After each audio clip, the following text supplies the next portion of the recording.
The daily life we perceive with our five senses is not reality. Quantum physics has shown that space and time are illusions of perception. Therefore, our bodies cannot truly be a reality if they occupy this space. Ernest Rutherford performed an experiment in Manchester that revealed to him the shape of the interior of an atom. Scientists were shocked to discover that the atom is almost entirely empty space. The question then became, how could this empty atom possibly make the solid world around us? Our true consciousness does not exist in our brains or in our bodies. But this illusion of our individual bodies, along with the misinformation of our true origins, has manifested the idea that we all think independently from one another. With this misunderstanding, it would seem impossible to scientifically explain telepathy, clairvoyance, spiritual mediums, and other phenomena dealing with transferring information between sources without physical means of communication. But when you understand that there is a common spiritual bond between all things in the universe, and that we are all part of one divine intelligence, no phenomena is unexplainable. This simple understanding fills all the holes in modern religions. It explains reincarnation, deja vu, predictions of the future, and literally every event, occurrence, or anomaly ever experienced. The blank matter within the most basic building blocks of perceivable existence is malleable and molded by intent. This means that consciousness shapes our reality. This seems difficult to accept for most, and it is quite understandable. In modern times, we are taught from an early age how to think rationally and tangibly. This is a very left-brain method of education, and it has more harmful effects than it's given credit for. The left brain deals with logic, details, facts, patterns, practicality, science, and math, as the right brain deals with feeling, intuition, symbols, images, risk-taking, philosophy, and religion. With a deliberate push for government-controlled educational curriculums, generation after generation of the youth are being taught to focus only on the facts, figures, and numbers. Repetition is used to train children subconsciously to accept what they're learning. Children aren't rewarded for questioning the validity of the information they receive. They are ridiculed.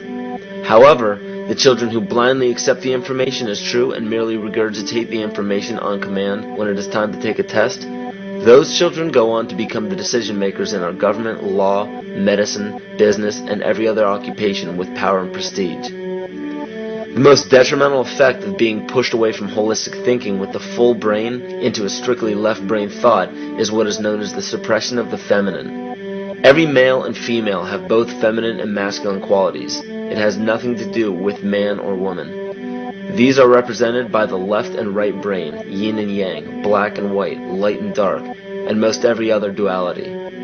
Both are vital to our spiritual and physical health. In ancient Egypt, the female was the rightful heir to the throne. The male she chose to marry became pharaoh.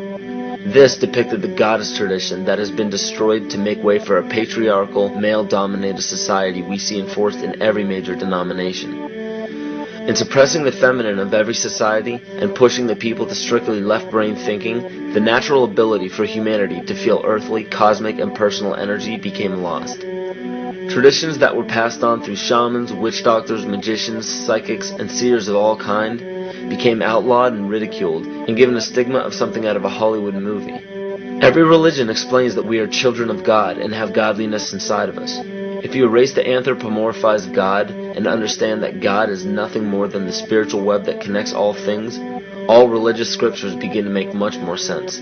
Our bodies are merely vessels to contain our spirit, to gather experience for the divine mind. This is how evolution is possible. It is scientifically proven that all species are evolving into more complex beings.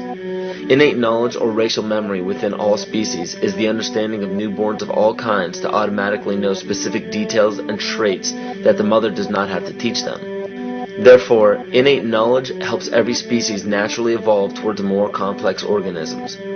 Lyle Watson claims that it was a Japanese scientist who observed the 100th monkey effect in 1952.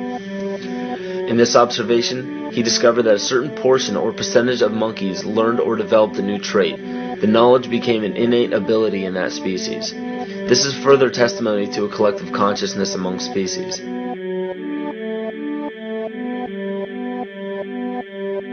Everything in existence has a natural vibration to it, from our atoms all the way to the vastness of the universe. To show a simple connection between the earth and our bodies, take a look at our body's harmonic focal points, better known as our chakras.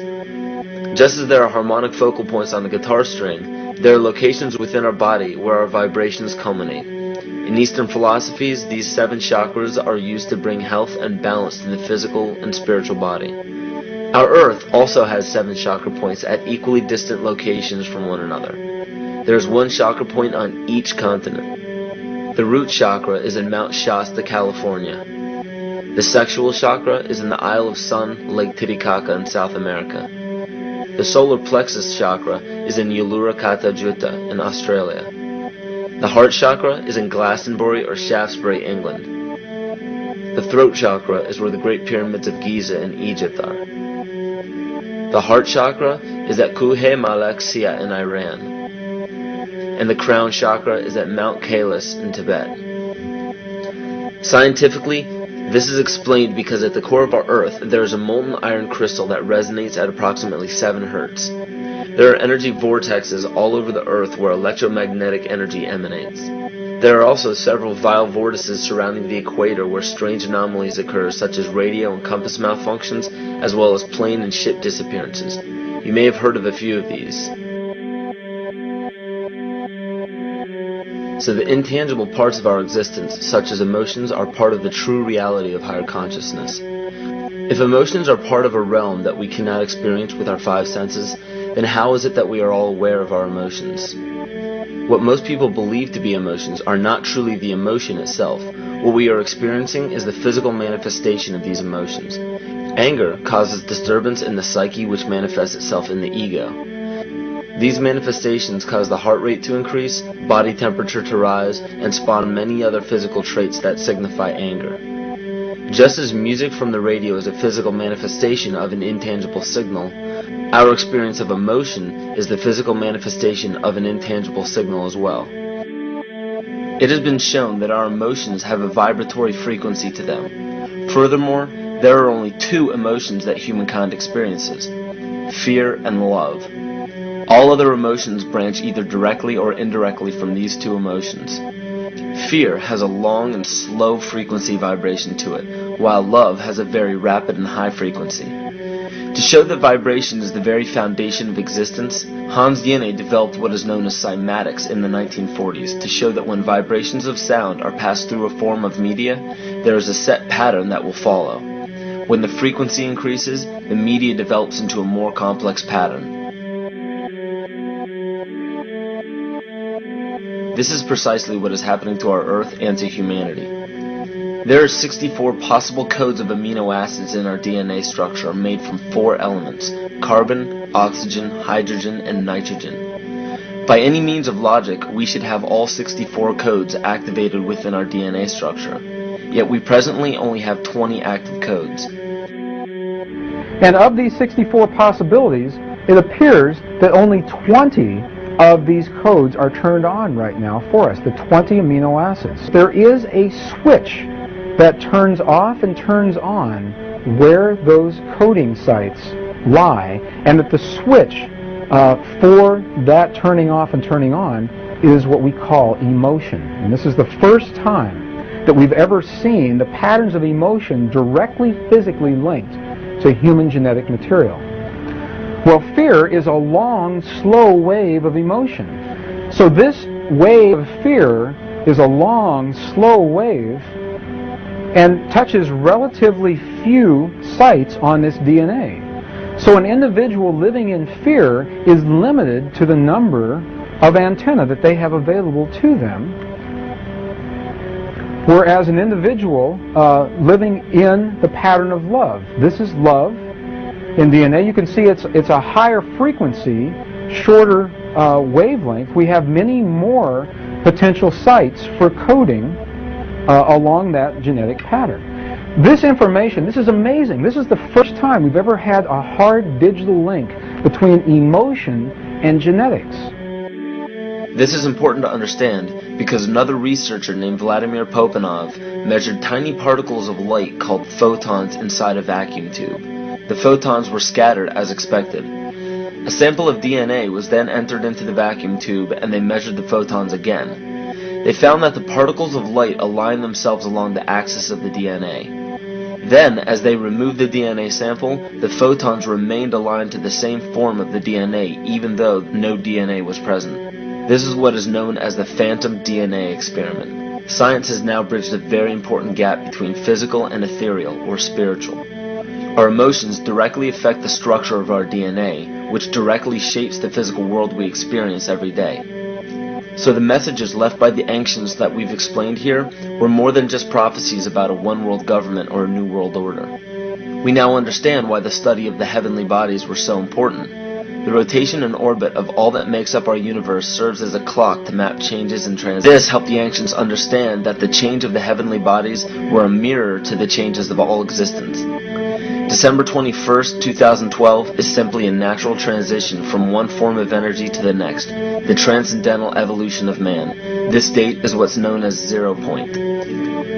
Our sun, as well as our planet Earth, is losing its magnetic field as the Earth is slowing in its rotation. All the while, its base resonant frequency, also known as the Schumann cavity resonance, is increasing in accordance with the predictable sequence of the Fibonacci theory.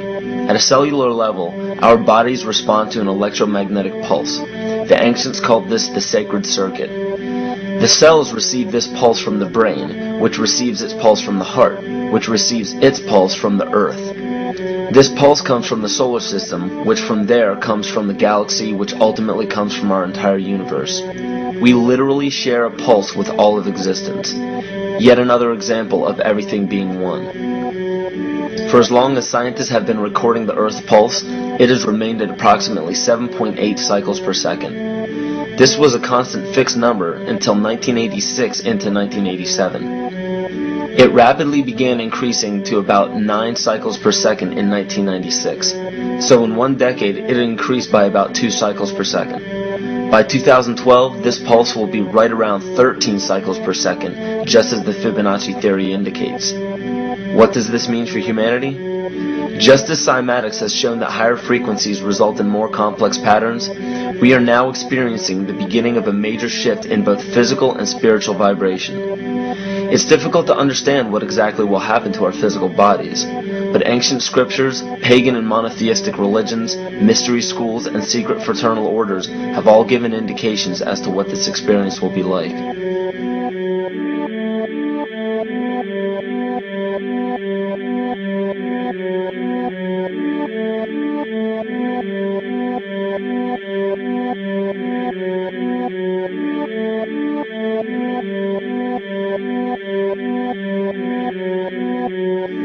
This will be the shift of the ages, the transcendental period of monumental changes to humanity. Those unprepared for this transition will likely not be able to cope with the rapid changes in the psyche. The only way to prepare for what is to come is what we have sought after for our entire lives: truth. Not the truth about governments, commerce, religions, terrorism, or anything external, but the truth within ourselves, within our psyche and our shadow self. Especially in Western cultures, we are taught that being normal means only being happy and never sad, only loving and never angry, only forgiving and never jealous. This sounds plausible, but it is not. We are not meant to repress any negative emotions because it causes imbalance. To conquer our emotions, we must embrace them, not fight them. We must acknowledge them and allow them to serve their purpose as we learn from them. The ancient Essene culture left teachings dating back about 6,000 years. They taught that our relationships with one another, with the universe, and with situations and events are mirrors of the parts of our psyche that need to be cleansed. Author Greg Braden beautifully explains this entire segment at great length in his work. His hard work and understanding of these subjects contributed largely to the marriage between science and spirituality. It is very important to understand that when you fear loss, fear death, fear war, fear terrorism, or fear change, you are giving others the ability to control you based on those fears. When you fight against poverty or against racism, when you fight for relationships or for freedom, you are outwardly attempting to repress that which has been placed before you to conquer inwardly. These situations are mirrors of our fears. This is why it is important to love and only love. Love those who stand with you, but especially those who stand against you. Don't look at your fears as a threat. Rather understand that this material world is only a physical manifestation of either the love or fear in your consciousness. It's as plain as day. All you need to conquer in your life is in your face. If you want to understand what your true inner fears are, analyze your ambitions and your inhibitions. Everything explained here about the esoteric agenda of the elite few at the very top is nothing to fear. They have been at work for thousands of years behind the scenes to manipulate humanity, and it has worked. Until now. It's very easy for any system of thought, religious or otherwise, that comes along. It's very easy to play on that, to play on our insecurities, to assure us all is well, we'll all be taken care of. We lap that up. So don't blame religion. Blame our own insecurities, which has allowed religion to flourish, and which has allowed so many systems of thought that are disempowering to flourish throughout human history. That's why we can't get out of it. Ron Sakeley, Department Chairman, Chemistry, University of California, Berkeley, showed that DNA acts as an antenna for cellular upregulation. The primary function they taught us about what DNA is about. It's a receiver and transmitter of photons, light, and phonon sound. For what? Cellular upregulation, meaning that their water molecules, the pyramid power around the DNA spiral energizing strands, are taking in the spiritual energy of love vibrations and then sending it out for manifesting, precipitating in a quantum field, the physical matter of the body. These are hertz, frequencies, or cycles per second that the musicians can retune their instruments to play and experiment with. Why? Again, these are the Creator's musical scale, the original solfeggio, buried for 3,000 years in the Bible. So the ancient priests who knew how to levitate the huge stones for the building of the pyramids, and the Masonic knowledge that predated ancient Egypt, the ability to have this information, these frequencies, serve the function of creation, destruction, and miracles on behalf of the empowered people who had access to this knowledge. I say that because of this metaphor.